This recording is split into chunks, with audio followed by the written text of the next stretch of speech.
hot. Because you're in New York, right? You're in New York? Oh, it stops live streaming.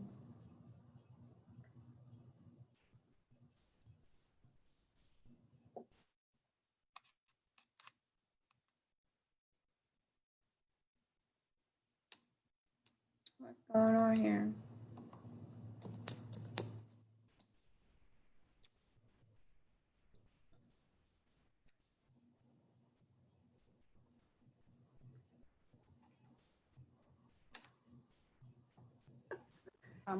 Okay. All right. Yeah. Okay. Because it was you weren't it froze for a minute. So Okay, do that. yeah. Because the last thing I heard was it's hot. And I was like, you're in New York, right? Let's see if this is gonna work.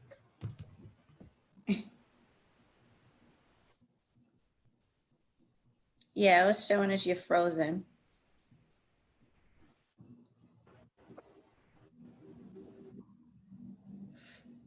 Okay, let's. Am I great?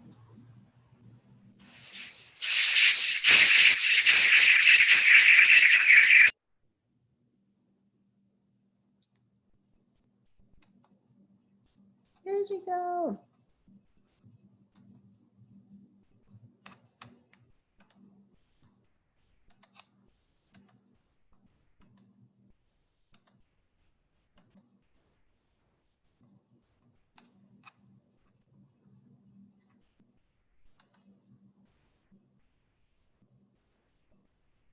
All right, we're having some technical difficulties. We're gonna get it together though.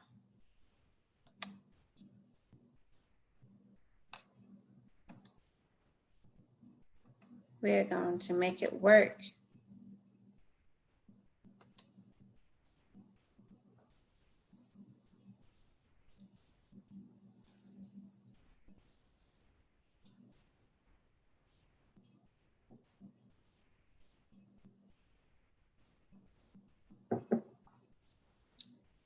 How's everyone in Facebook?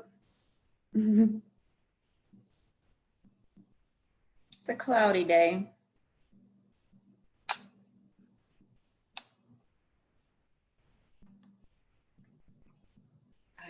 Hello. Yay! I had to get off my computer and come on my phone because Okay. I didn't know what was going on. But hi, guys. Hi. All right, we are back. We are back. Yeah, I was like, I was asking questions. I was like, you said it was hot, and then you were, and then it froze. Yeah. I didn't know what was going on with my computer. It was acting up. So I said, all right, let me just come on my phone. Thank God I have a charge. Because I would have been like holding it and charging it. Right. So how you been? I've been doing pretty good. Working on staying positive. I know we're talking about mental health today. Yes. And a huge thing for me is I even shared on my social media this morning where I have a routine that I start my day that way every single day, no matter what. Right. And it just helps with keeping me sane and from going into a state of panic and anxiety. So, but I'm doing pretty good. That's good. I want to talk about that routine in a little bit, but since we're ready, let's get through the introduction. So let me introduce myself. Yes. My name is Tanae Walker, and I'm a certified fitness and nutrition coach, and I'm a licensed dance teacher and author. And my guest, Elesha Albert, if you could talk to you, introduce yourself. Well, I like to keep it really simple, but I am a personal trainer and a health and fitness professional. And I have two businesses where I help and support people not only on their health and wellness journey, but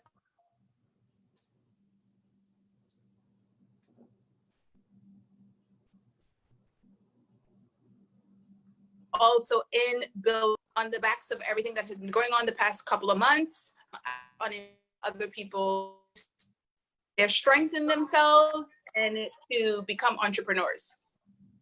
All right, that's good stuff. So just talk about what I want to mainly like cover, and we can probably cover more stuff. Yeah. In this general masterclass, we've been in quarantine, and then dealing with this global pandemic that caused the quarantine, and then dealing with the psychological, physiological aspects of like racism, microaggression, discrimination. All that takes a toll, causes stress, high blood pressure, chronic diseases, everything that we're succumbing to. So we're going to talk about, I guess, our routines that involves exercise, or what else that we do as self-care to help us keep our mental, help us keep it together. Yes. And, because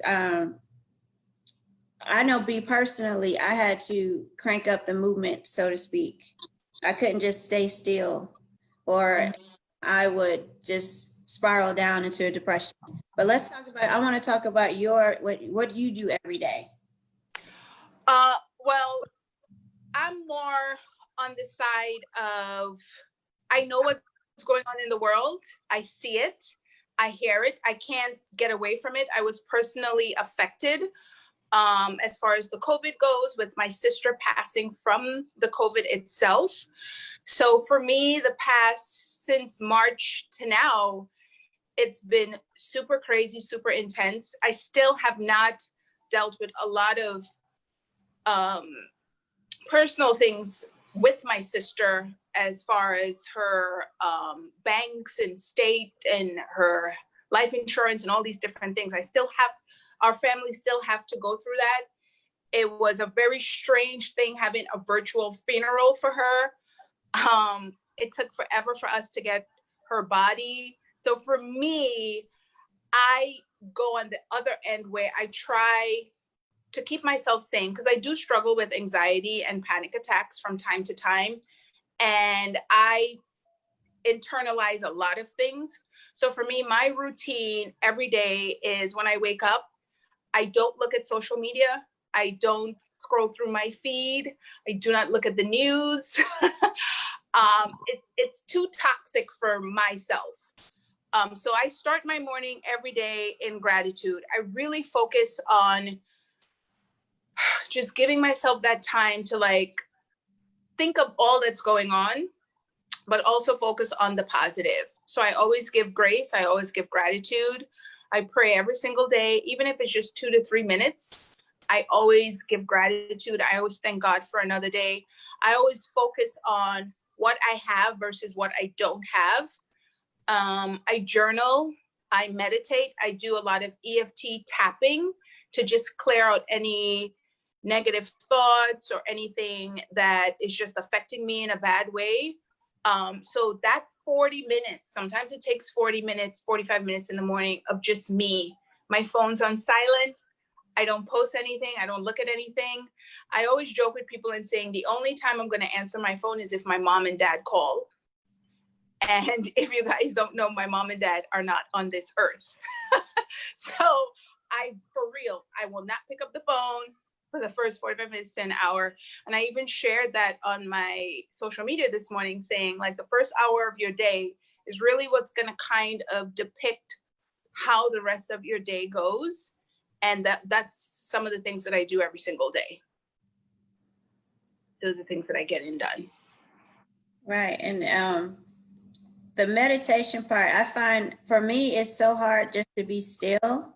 It's like, and just to, and I find that actually can be a problem, because if you're one that cannot be still, then you're not one to really deal with internally what you're dealing with, whether it's emotionally, just spiritually, whatever. If you cannot take the time to be quiet, be still, and just be in tune with yourself. I know that's one thing I'm struggling with. Yeah. And right now, I'm good if I can get to 10 minutes. I'll turn on some meditation music and I'll just do some deep breathing. And I'm proud of myself if I can get through 10 minutes. And then I might go into like, some days I do yoga. But yeah, just to being still. I did notice this. I sleep better when I turn my phone off, like on airplane mode. Like I don't scroll, none of that. I like the idea where you're not getting on social media so early. It can Yeah. toxic is a whole nother word because it can be so depressing Yeah. to see all those images flashing over and over. Mm-hmm. And so have it if you don't look at it first thing in the morning, and then for me, I don't do it at night too. Mm-hmm. Sleep better instead of Yeah. like looking at the news or going through all my feeds. Yeah. I sleep better at night, more Mm-hmm. instead of having like nightmares and things like that. Yeah. I will say, Tanae, with the meditation, I have learned by from Gabby Bernstein and even Oprah and stuff, who does a lot of work with Deepak. What we've learned is even Dr. Joe Dispenza talks about it. With meditation, you don't have to be still or clear your mind. It doesn't even have to be 5 minutes, 2 minutes a day. And it is okay for things to come up. I'm learning that it's okay to be like, okay, let me recognize that, try to see where that's coming from, and then be like, okay, I know this is coming up. I'll address it. It's all right. And it's okay for things to come up. Like nobody, unless you're a serious monk for like 50 years, it is really hard for anybody to clear their mind and be still. We just are not built that way. And you doing 10 minutes is fantastic. That's huge. Even if you get 5 minutes a day, because my meditation practice are not long. I have days where I could do 20 minutes. And trust me, I'll have so many different things that would go through my mind. And I'm learning to just be like, I wonder why I thought that. Okay, go back to my breathing. It's always important to just go back to the breathing. Just really focus on just inhaling and exhaling. And you could meditate while you walk. Mm-hmm. You don't have to be laying down. You don't have to be sitting up. You don't have to have your legs crossed. You could literally meditate while in the shower. You could meditate while you're walking. It's really about more of tapping into what am I thinking today? What is myself? What am I telling myself today? What are my thoughts? And just working on making them be better thoughts. So it's always a constant practice. So it's okay to recognize some of those thoughts you're having or flashes that go through your mind and just be like, okay, I wonder what that is about. I'll come back to that kind of a thing. That's really, in a way, what meditation is really about. So yeah, you doing 10 minutes is spectacular. It's normally, I'll try to do it either after my morning walk or before. It just depends. I just know I have to stop getting in the habit of like immediately jumping on, looking at my feeds and like just me and what I'm dealing with. And for me, walking is really therapeutic too. Sometimes I pray or meditate while walking. Yes, that's great. Yeah. When I was going to the gym, because I do most of my workouts for years, over 7-8 years, I've always worked out at home. So I just recently joined the gym last year. I haven't been to a gym in like 9 years. So I just joined the gym last year, August, and I was only going 2-3 days a week. And during that time, I would walk. It was a good 25-minute walk for me to and from the gym. And during that time, I use it like how you say you would use it to like meditate and stuff. I'll put in some Audible, I'll put in a personal development, a book, something in my headphones or an Audible for the most part, or even just a YouTube video or something about any topic. And I literally would listen to a podcast and I would listen to that, sometimes meditation stuff as well. So that's really good for you to do. And that's still a state of meditation, even though you're wide awake, eyes wide open, and you're moving. I used to take advantage of that as well. And make that be something that I did constantly, which was pretty good.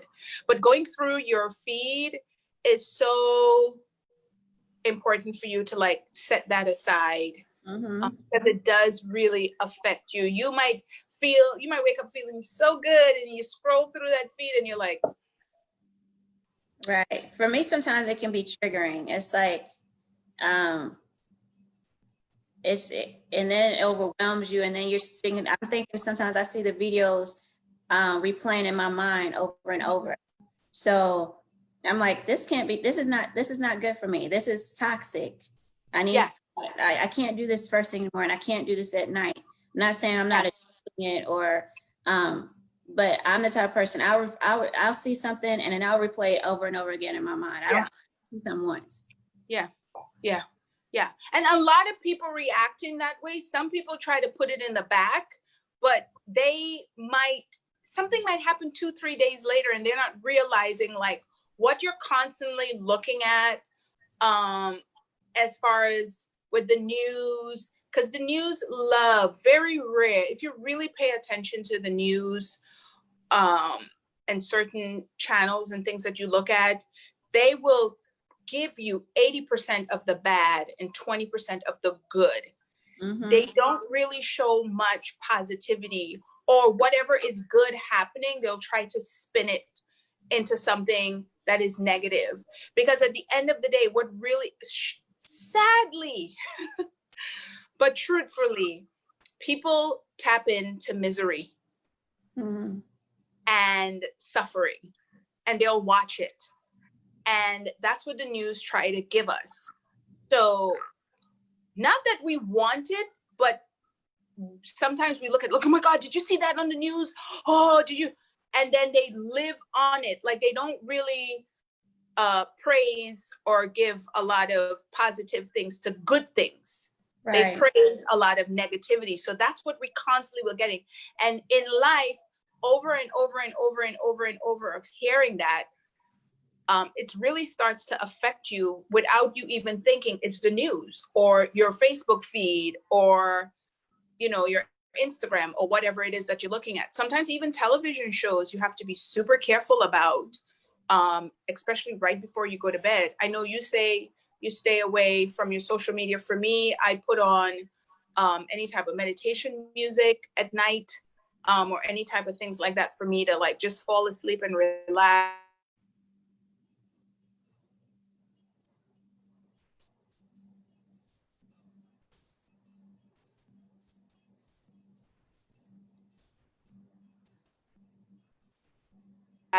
Sometimes affirmations. So okay, you mentioned let's see, music, turn off your social media feed, journaling. I'm trying to think what's for me. I love candles, like the scent of like certain candles. I started doing coloring. Yeah.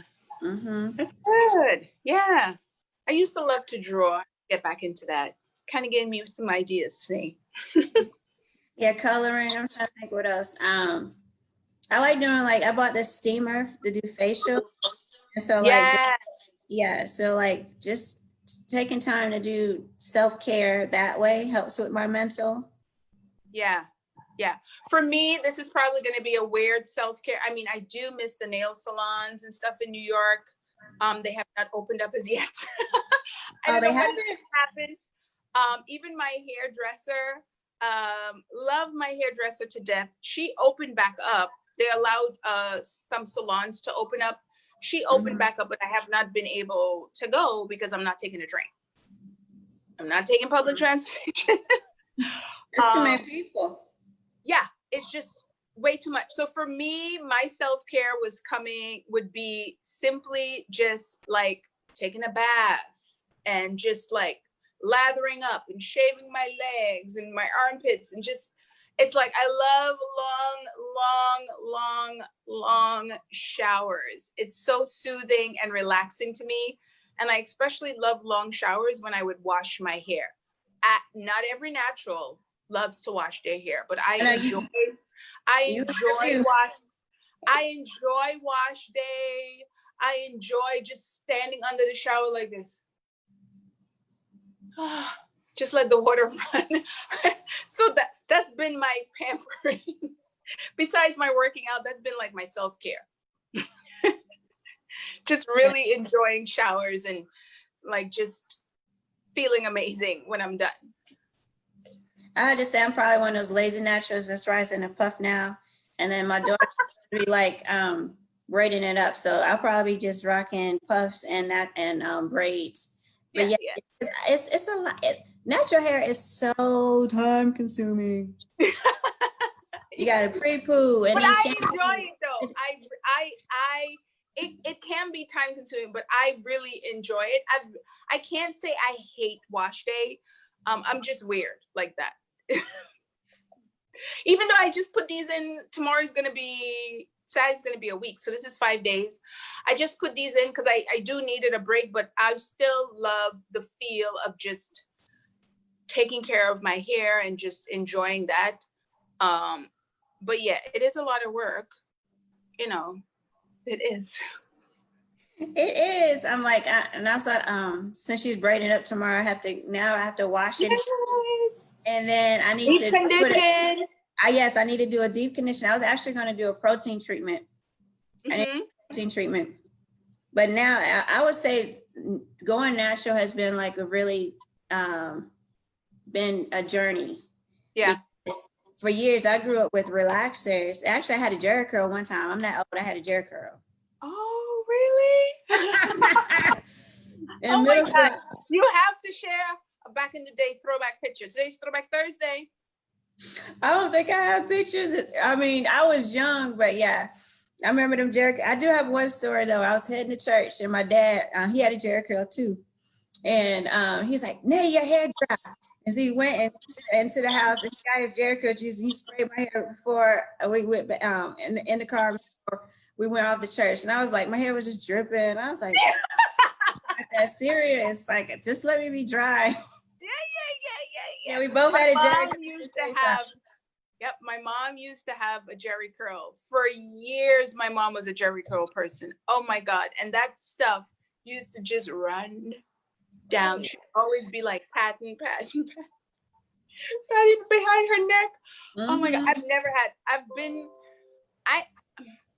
I don't know. I'm not sure how old I was when I got a relaxer. I probably was 6 or 7, like super young. And I've always had a relaxer, always. Like like clockwork, every 6-7 weeks. I'm at the salon getting this hair silky smooth, straight. I wanted my hair to be straight. Like to the point that my hairdresser would be like, "You really don't need a touch up." Yes.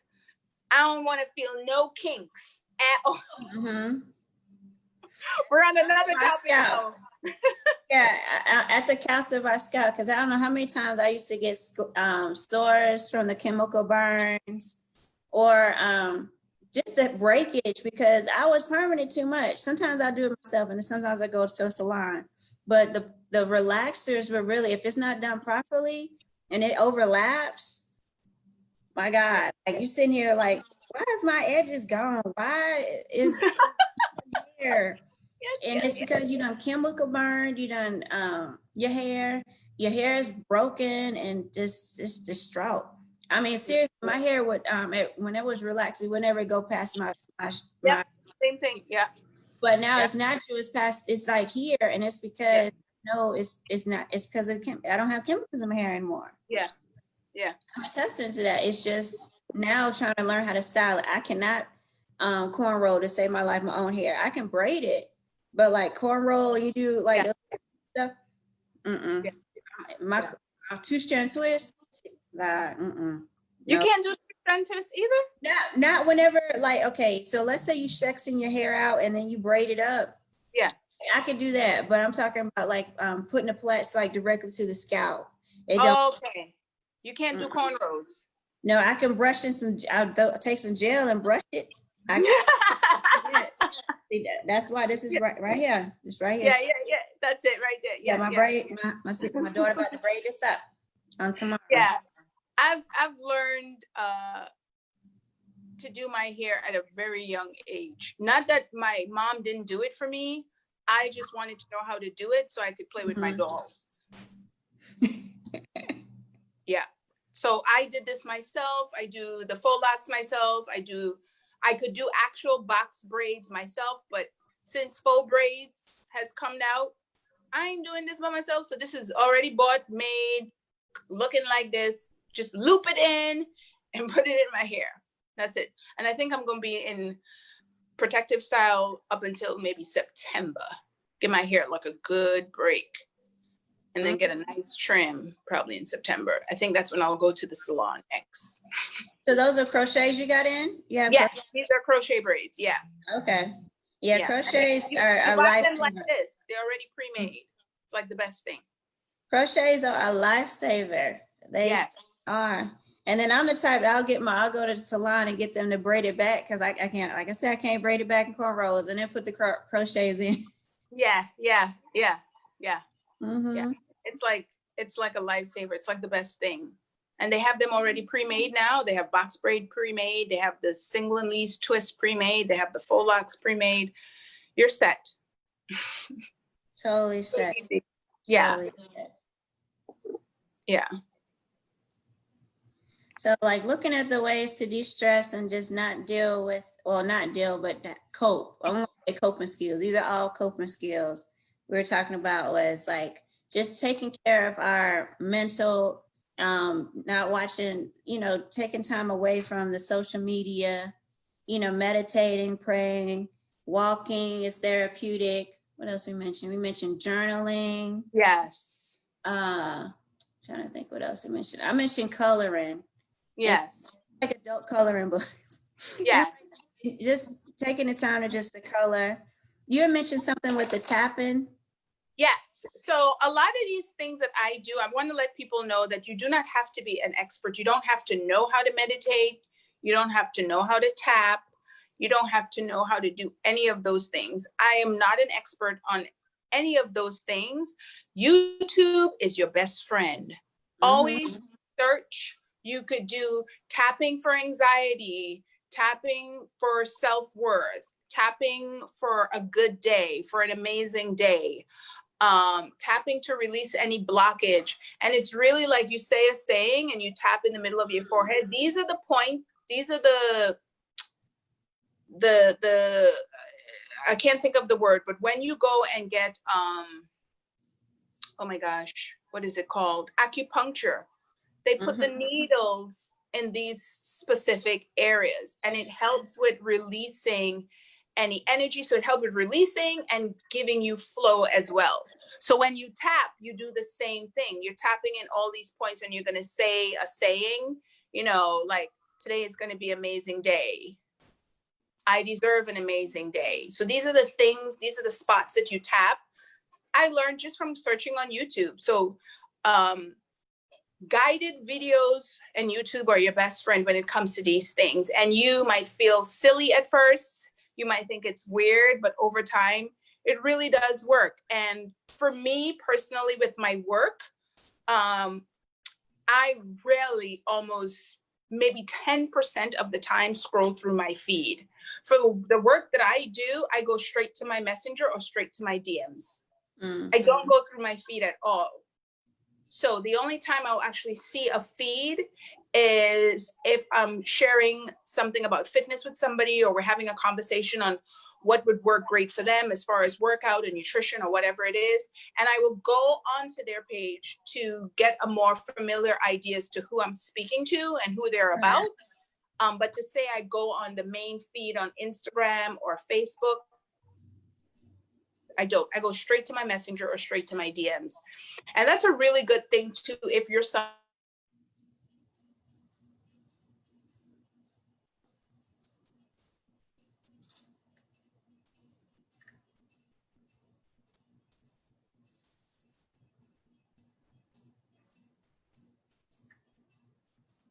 somebody that uses your social. What are you up to? Or you could go on there as well.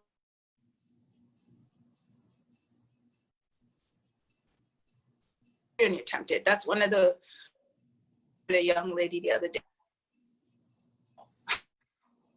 you're, oh, wait, Huh? I'm still, You're just breaking you're breaking up.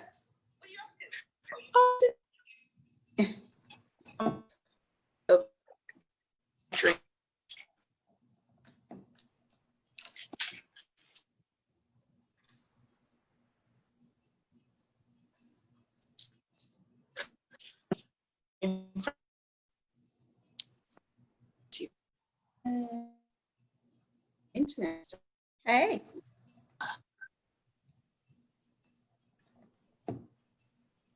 Okay, y'all. Let me just Okay. move this way.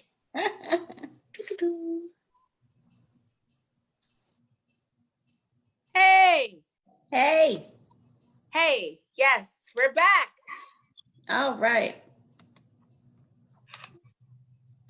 I don't know if what I said was heard, but The last thing I heard, you were speaking about the tapping and how you feel silly at first, and then basically you have to just get over it. And then I know you mentioned about when you do like your social media, you're not on social media like that anymore. Like because you're focusing on your work, you focus on your emails and messenger, but not yeah, like your actual the actual feed. yeah. So like I was saying, if you know your feed or certain people, first of all, certain people that you follow or your feed is a trigger for you. Mm-hmm. I always encourage people, especially if you're using your social media for work as well. Like I use my social media for work as well. And if I'm talking to somebody about fitness or wellness or anything of that nature, I always just go straight to my messenger or my DMs. I do not scroll through the feed itself. It's also a really good way for you to just connect with a friend or somebody you haven't spoken to. Just go to your messenger, type their name up top. And this way you could message them. And also too, this way you could go to their own page instead of you scrolling through your feed and you're like, oh, let me see what's going on. And if you know certain things you see will piss you off, for lack of a better word, or just really make you anxious. And then it's all you think about all day. Right. Go to your DMs, go to your messenger. I rarely scroll through anything. I go straight to the groups that I'm in, the fitness groups that I'm in. I go straight in there, or I'll just post and go straight to my messenger and connect with people that way. I don't go through my feed because sometimes I'll see something and be like, really? Okay. Mm-hmm. You know what? Some people you might be like, I don't need to be friends with this person no more. Right. I mean, yeah, this is definitely the season of blocking. Yeah. And Yes. and then I've learned the true colors of a lot of people, and you're like, oh, that's how you think. Okay. Mm-hmm. Yes. It's definitely an eye opener. Especially, I mean, I feel like part of me knew how they felt regardless, but then like when you actually now see what's being posted, you're like, oh, okay, that's how. Yep. Yeah. You just confirmed what I thought. Yeah. So sometimes you'll find yourself blocking and removing a lot of people when that happens. And that's okay too, but if it is really a negative, like I've spoken to some people and they're like, girl, I'm taking a month off of social media. And I'm like, you can't let whatever is out there truly affect you in such an extreme manner that you can't be on your social media for a month. Especially if it's your way of community, building a tribe or having friendships. You really can't let it affect you that way. I saw a few friends and I was saying that's a really good idea. Take the weekend off. Mm-hmm. Take a silent social media Sunday. Don't get on your social media at all on Sunday, or let Saturday and Sunday be your break time. And like the tips that we shared before, don't look at it at night. Don't go through your feed. Go straight to your inbox. Connect with people that way. If certain things really trigger you that bad, those tips will really help you to just be more sane. Mm-hmm. and save your life. For a lot of people, it's like life-saving. As simple as that is, it's life-saving. And really just give yourself me time. And me time does not always have to be massages and all these different things. Those are all great, but sometimes me time can simply just be you meditating, journaling. Like for you today, you take a walk, you put in headphones. All those things are truly going to be beneficial, and it does save a lot of people's lives. Are you looking for this glasses, bro? I knew you were looking for that one. He's looking for his glasses, and there's like 4 right here. And Yeah. Now, did you find that during this time, like for me, again, I have to stay busy. I was either, and being a former emotional eater that sometimes, wants to relapse, I have to learn to, I moved from going to food as a source of emotional, to help me emotionally cope, whatever. And then I kind of went into exercise with it, Yeah. and for me, making that change was a life change because it was like a circle. And what I mean by that is like, okay, I'm angry or sad or hurt. Let me go eat something. And then, but it wasn't good. It wasn't, I didn't run to a carrot. Okay. And so I'm feeling, once I finish it, because, I eat really fast and I need to learn how to slow down. But let's say I finish it in 5 minutes. The next thing you know, I'm angry at myself because I just ate it. So then it's like, okay, woe is me. And it's this perpetual circle. So I had to learn to stop with the healthy and find foods that really taste really good to my taste buds, so to speak, but not go to food as a coping mechanism. I try to go to like, okay, let me walk. Let me clean. Let me just finding different coping mechanisms. Because what happened was, because I always used to go to food, my butt ended up gaining like 40 pounds. You know what I'm saying? Like, so then I had to regroup. And so coping mechanism to deal with everything that I'm processing. Yeah. For me, with going through it, everything with my family and my sister and stuff, for me, I didn't really go to food. I was eating less food, but when I do eat, for the most time, I always wanted a snack. I want a snack. And I really can't have much because I live a paleo lifestyle. I'm not in a paleo diet. I'm a paleo lifestyle. I've been eating this way for about 6 years now. About 80%, 85% of the foods that I eat is paleo, where I don't eat dairy or grains or legumes or anything of that nature. I don't eat any carbs or anything like that as well. Well, rice and pasta, I don't eat that stuff. So for me, more of my nutrition went to, I'm gonna have a really good breakfast, but I'll have ice cream for lunch. And then I'll have a really good dinner. And then my workouts I was working out 5 days a week, but I was lazy. It was just like, let me go through the motions. Just probably within the past 2 weeks, I would say I've gone back into loving getting that sweat, getting that exercise in. Because for me, it's a passion. Like I get high off of working out. And I'm not like a freak of nature when it comes to working out. Like I see some people on social media, I'm like, girl, ooh, you killing it. I ain't not a killer like that, but I get a high of just feeling strong, feeling fit. I feel really good when I get a good sweat in. So just within the past 2 weeks, I've started to like really fall back into the love of getting that workout in, because I sold myself. My family has always known me to be the fit child. And I love that feeling. And for me personally, when it comes to foods as well, like I function better when I eat healthier. And I love food. Now, I was born in the Caribbean.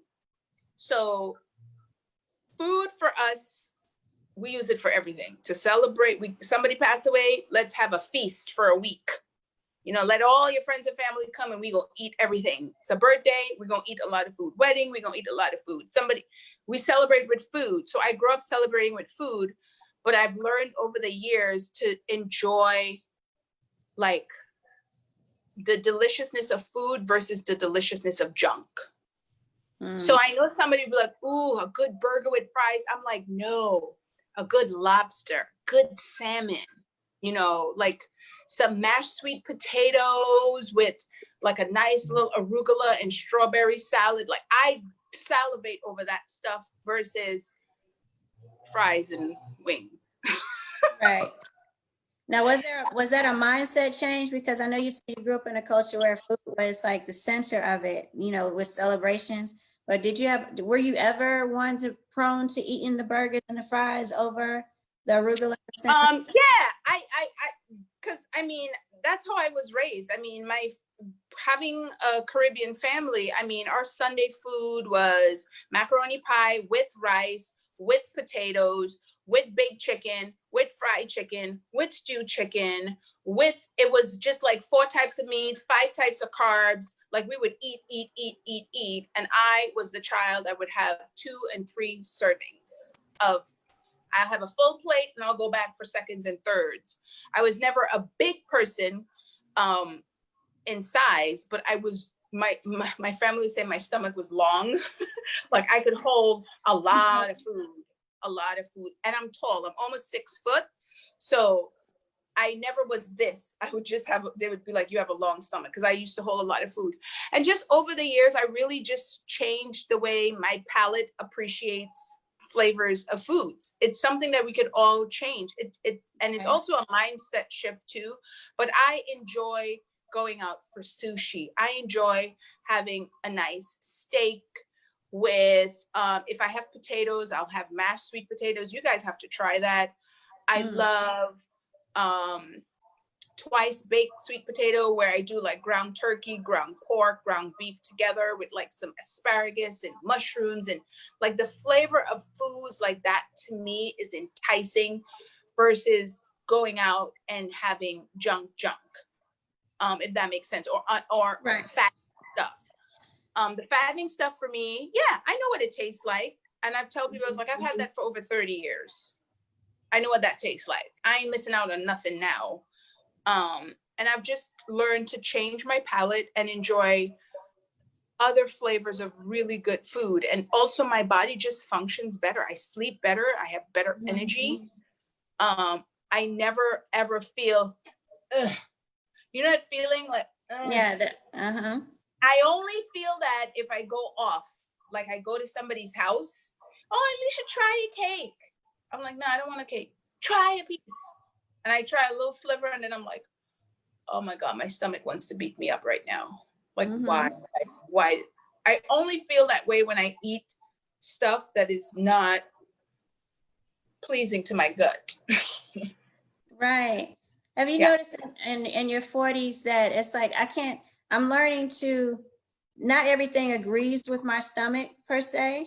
I had to look at all the vegetables. Like as a vegan, I've learned to fall back in love with vegetables, but I had to learn that not everything agrees with my stomach. For instance, when I eat cabbage, and I love cabbage and sausage together, but it gives me bad gas. Like what are some other foods? I have to make sure, I love broccoli, but I have to have it sparingly, because it's like, and then, just learning your body and how your body functions on good. And I'm eating better now in my 40s than I did like 20 years ago. Cause like, I felt like I was in survival food, or I was still on that sad diet, you know? And so, which made me very sad. So now I feel like I'm being a renewed person because I'm eating healthier now. I always tell people, pay attention to how you feel, not the immediate feeling of eating the food. Right. The after feeling of eating the food. Because in the midst of it, especially if you're with company, it's good. Ooh, you're enjoying yourself. But how you feel an hour later? Do you feel like, oh my God, I shouldn't have eaten that? Or do you feel like, oh, I feel good. Oh, that was so good. I could have another piece. You really want to pay attention to your energy and your feeling of the food after, Afterward. not during. During it gonna lie to you. You're gonna lie to yourself during, lie. you know. That sugar and fat is a big liar. That sugar and fat. Yeah. Yeah, that cake and ice cream, you're gonna love it. But then afterwards, you're like, yes. Or even just high gravy, saucy foods sometimes. A lot of oil, heavy with the fat, heavy with the butter. Sometimes those too, simple. You might be like, well, this is biscuits and fried chicken. It's not ice cream. Biscuits and fried chicken with the chicken with the skin on it. Oh, that tastes so good. I'm telling you right now, I'm tasting it. But how are you going to feel 2 hours later or an hour or 30 minutes later? You know to yourself, I shouldn't have had that, you know, because now I feel like crap. Pay attention to like how you feel after eating, not during the course of eating the food, because it always tastes good the first hour. Well, the first 5 seconds. Well, it's like, and your taste buds, it takes a while, for your taste buds to change. And it's a mindset too. So I had to learn to not just totally if I'm ever in a losing state where I have to lose this 20 pounds and that's different, but like I'm talking about as a lifestyle, do I necessarily stop eating, the cakes and the pies and whatever? Not necessarily. I will indulge, but not to the point where I'm eating the whole pie. It's like learning to I think it's called the 80-20 rule. It's so like you might 80% of the time you eat really well, and then 20% you allow for I'll call it a little grace period, so to speak. Yeah. I tell my clients, if first of all, I've been at this for a long time. So if you're really beginner level, or even if you're a little intermediate, I always say you don't have to do everything at once, because I know the reality of life. Right. People are not going to eat like me. That's it. They want a treat. They want to have their sweets. So for me, with my clients, I will try for them best to start making small changes. But when it comes to their nutrition, and I am training them one-on-one or whatever it is, and I'm helping them in that way, for the most part, it's like, okay, I kind of find out what they're eating. So if they're a treat person 7 days a week, let's go down to 5. Just cut it back just a little bit. They're gonna do that for like a good 4 or 5 weeks. Oh, how are you feeling with your 5 treats? Oh, I feel good. You want to go to 4? Let's see how your body feels with the 4. Let's see how you feel. We're gonna stick with that for 4 or 5 weeks. It's not like, hey, you can't have no treats, once a week is enough. They're gonna be like, what? I can't have my wine every night. Let's try 7 nights to 6 nights a week. Let's try that for a month. How are you feeling with not having the wine one? And just make small changes. There's certain habits that you just have to cut out. Like, I don't care. Smoking is a no. Point blank, period. You got to figure out a way to get that out of your life. But everything else, for the most part, let's just cut down the alcohol to 5 days, cut down to wine to 5 days, and let's just slowly build and really just pay attention. Journaling is huge, because with food as well, journaling is huge, because then you want to know why Monday you felt great, but Tuesday, Wednesday you felt icky. What was it that you not only eat, but what did you drink as well could also play a part in living a healthier lifestyle. All those things come into play. Do you find yourself snacking a lot at work? And I tell people, just be honest, because you could lie to yourself, but that scale and those pants, they're going to tell you the truth. Especially, scale might lie sometimes, but those pants. The pants is not going to lie. The pants is not, they're going to tell you the truth. No, girl, you lying. You ate cookies and you didn't journal it. And then people have to remember, I'm the type, when I cook, I want to snack on something while I'm cooking, because it might take 20-30 minutes. So like, make sure you write down every little bite, every little thing, everything.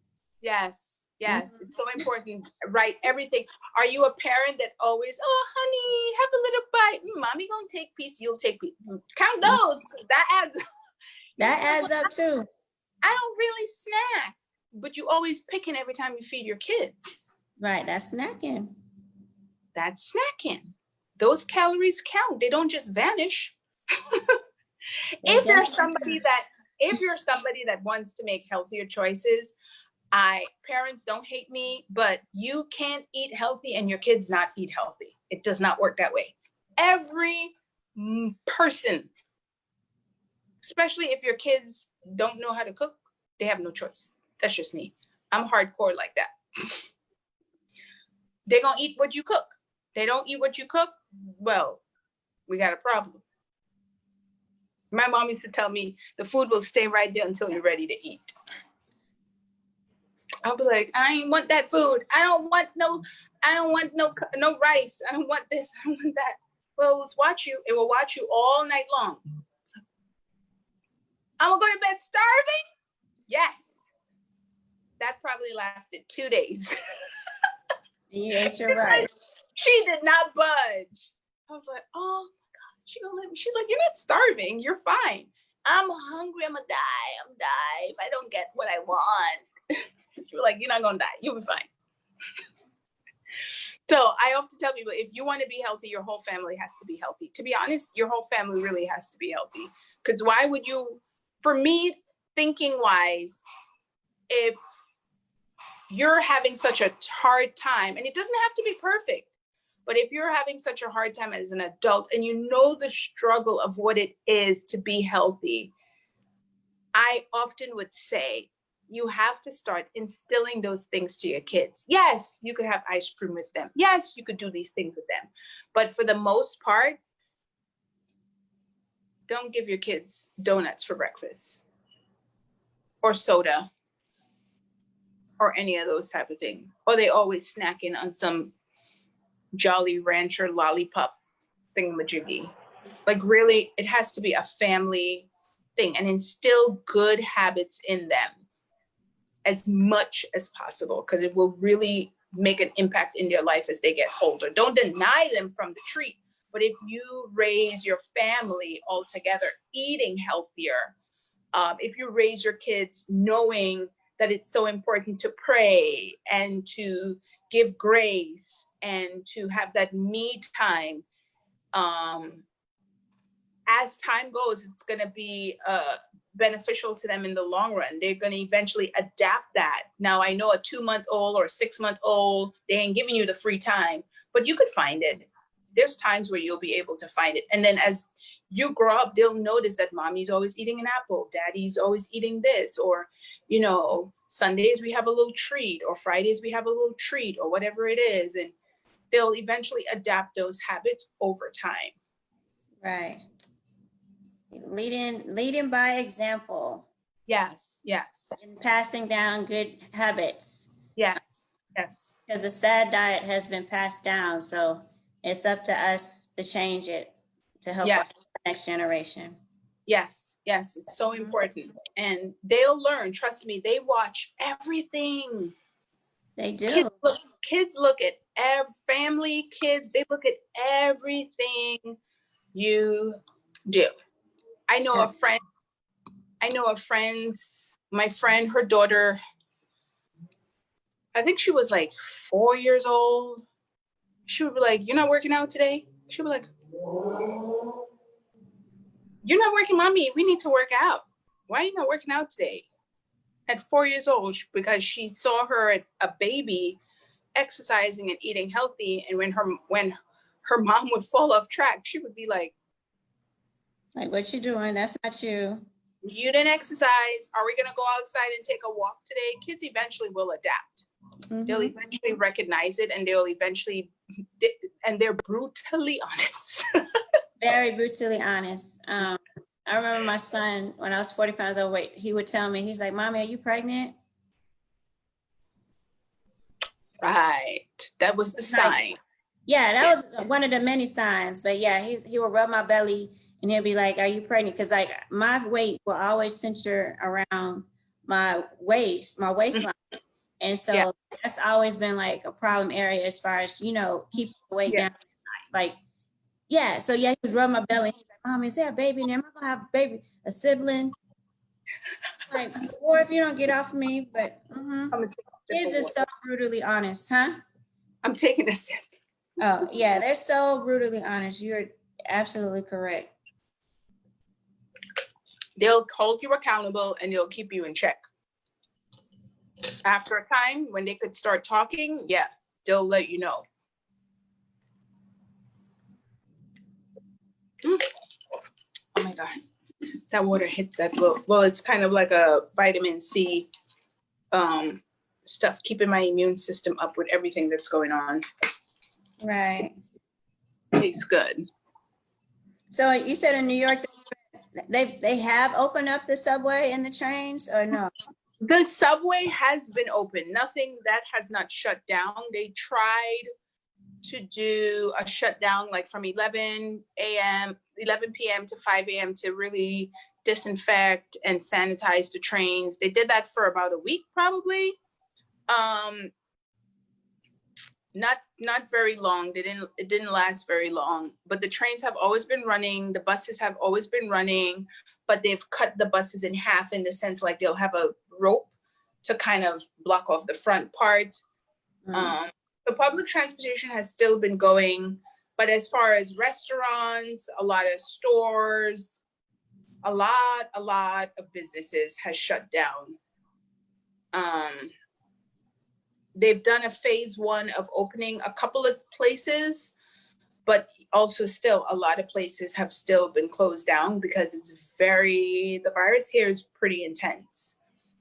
So for me personally, I'm so grateful that I work from home.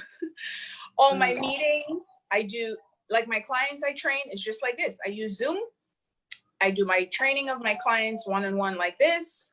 I do all my work virtually. I get on calls, everything I do at home. So that's been a blessing where I don't have to leave my home for work.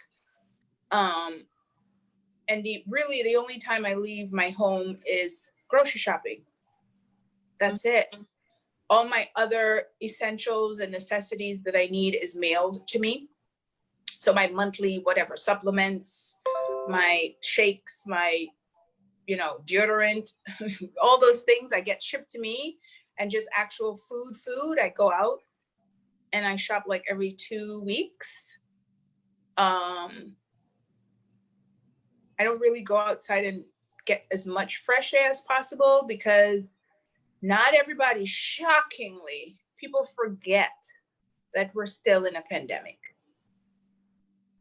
So they're like, you need a mask on. Now they're trying to make it where you have to have a mask on if you're coming into the stores. Right. So they've done that. But yeah, I can't believe June is almost over and I have not been to the pool once. That was what I would do in the summer.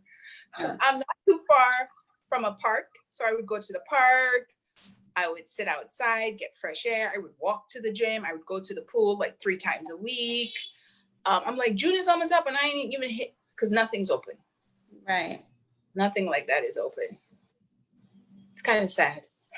It is. Our life, as we know it, has definitely changed. Yeah. It's definitely changed.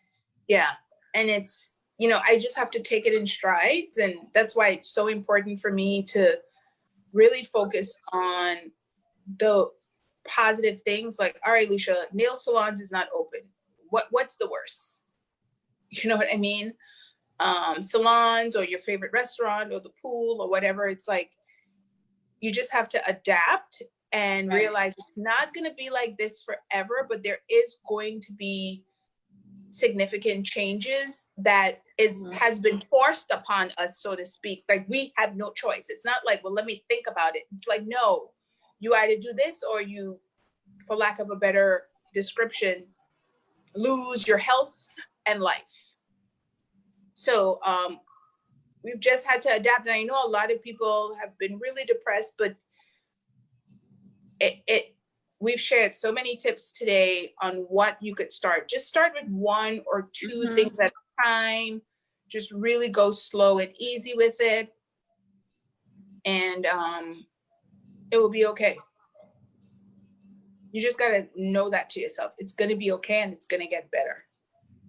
And then taking it just day by day. Yeah. I think a lot of things for most people who are control freaks, like a type A personality, having to learn to let go and like learn to just, okay, this is not how it was supposed to be, or I thought it was going to be. So what am I going to do about it? You know,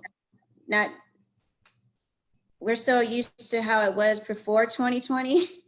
So now this is a total mind shift right now. Yeah. Yeah. Yeah. And we have a lot of power within the space right here. Mm-hmm. And we don't know it. Like our thoughts, our words, our, you know, ideas, everything that we do can truly, truly make things better or worse. And we just have to consciously every day. It's not like, oh, I journal 2-3 times a week and it's like, yay, great things are going to happen. Nah, it's for life. It's for life. We have to show up every single day for ourselves and be positive every single day. And even if you feel like crap, it's all right. You feel like crap. And then, you know, tomorrow's going to be better. Right. You know, like I always say, I give a description, and I use this with my clients sometimes. I say, hey, it's okay to fall down the hill, but eventually you got to grab a tree, a branch, or something and grasp yourself and start climbing back up the hill. You can't just go down the avalanche like, oh, I'm falling. No, you have to eventually grasp on something, a rock, I don't care what it is, and reclimb yourself back up.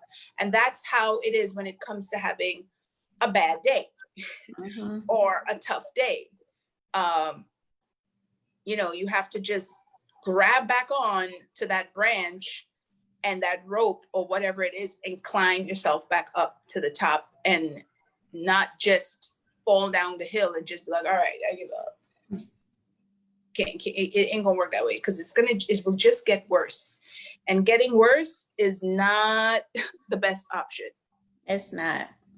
Yeah. Learning to really self-evaluate and realize where you are emotionally. Because I will say this, depression has really picked up during this time, during the quarantine. Especially I'm an introvert, so it's not really that bad for me, but extroverts, they're really hurting. They're really missing that, the social distancing. They really hate that, you know. They really miss being around people and keeping off each other's energy. For me, it wasn't that bad, but as long as I can go outside, you know, for a walk, whatever. But yeah, depression, learning, just trying to cope with that. And, yeah. You know, all the self-care tips that we gave today will help with that. And then also, have you noticed that therapists, they've been working overtime a lot? Yeah. So what's going on? Yeah, for a lot. I firmly believe that seeing a therapist, talking to somebody is okay. Mm-hmm. You don't have to be crazy. Right. You don't have to be depressed. You don't have to be lost. You don't have to, you know, your life falling apart for you to get that help from somebody. But yeah, they've been working overtime because so many people either whether they're introvert or extrovert, sometimes they internalize it so much, like I mentioned before with the young lady that shared with me, she's taking a whole month.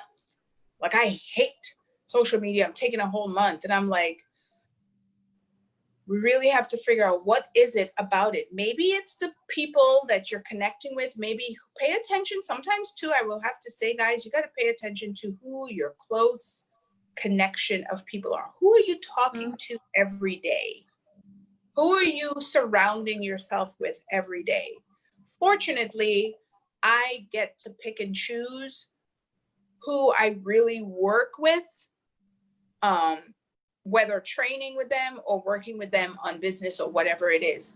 It's so important. Even with friendships, it's okay to be friends with somebody, but you don't have to have them in your life constantly. Right, your inner circle. Yeah. Same thing with family. I'm telling you right now. Sometimes You might love your cousin until the cows come home, or your aunt or your uncle or whoever, but if they're toxic, you might just have to see them during Christmas.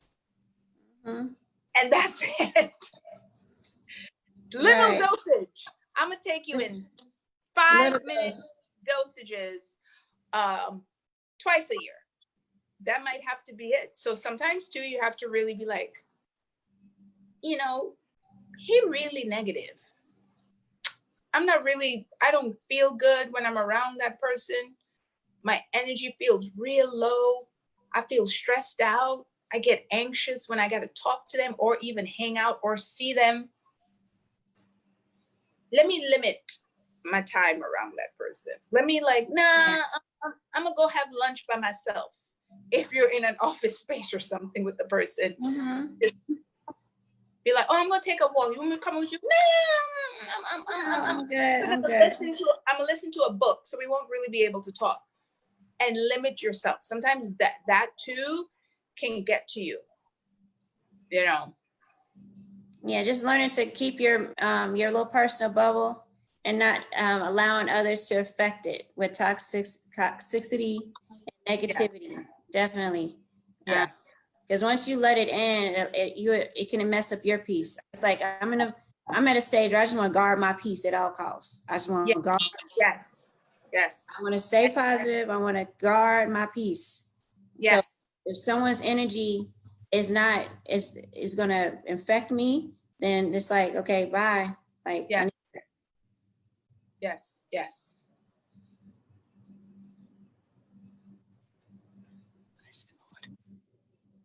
Get some more water.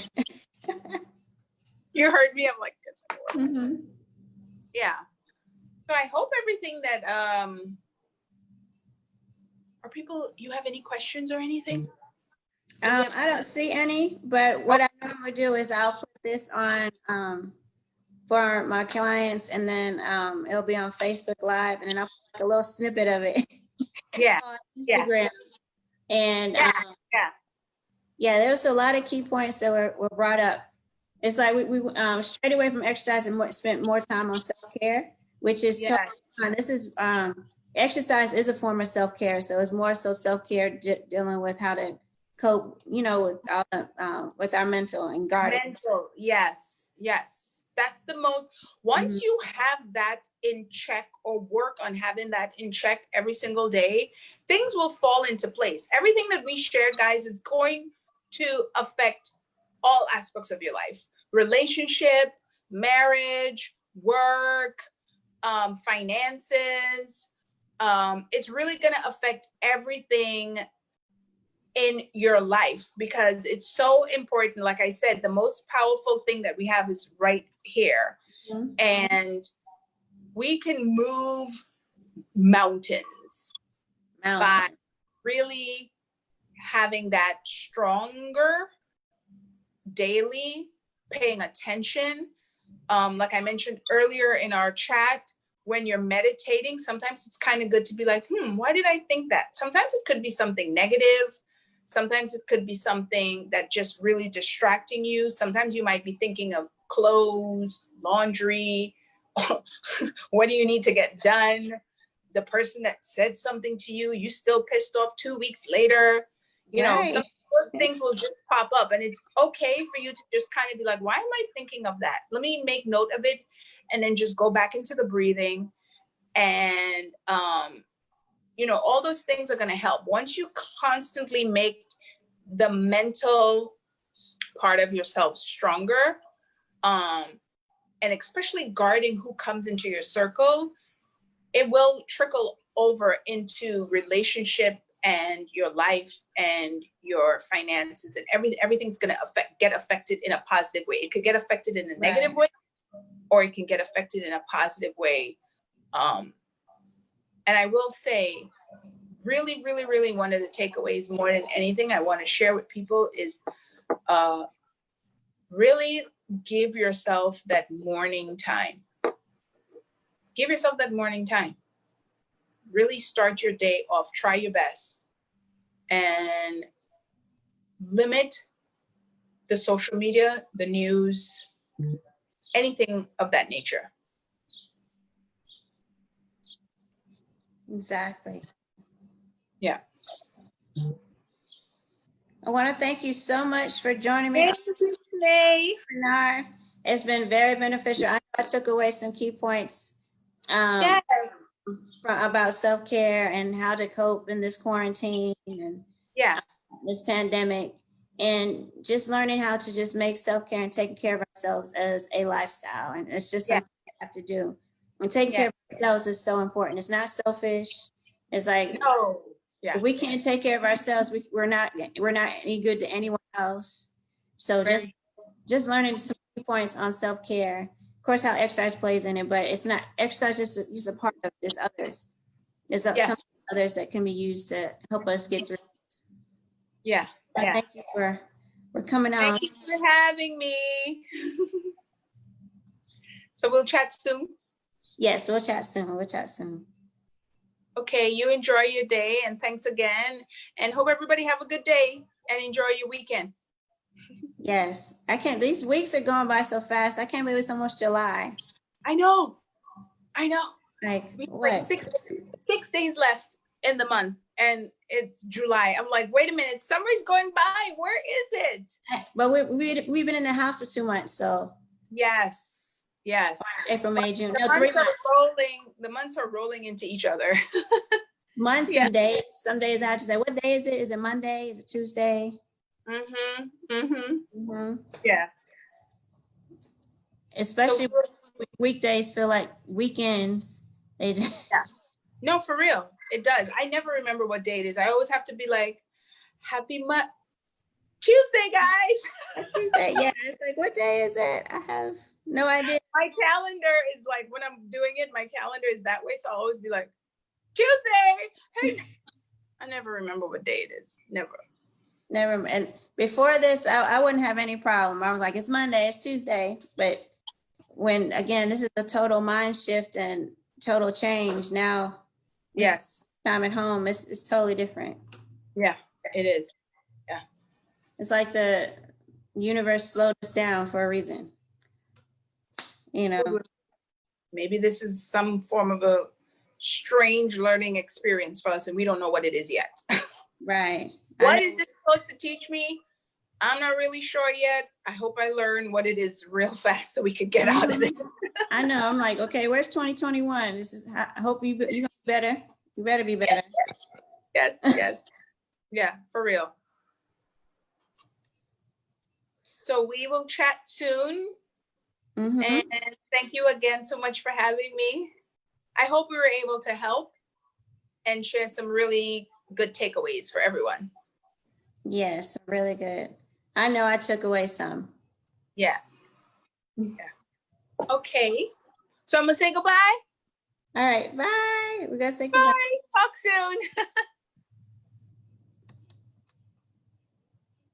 soon.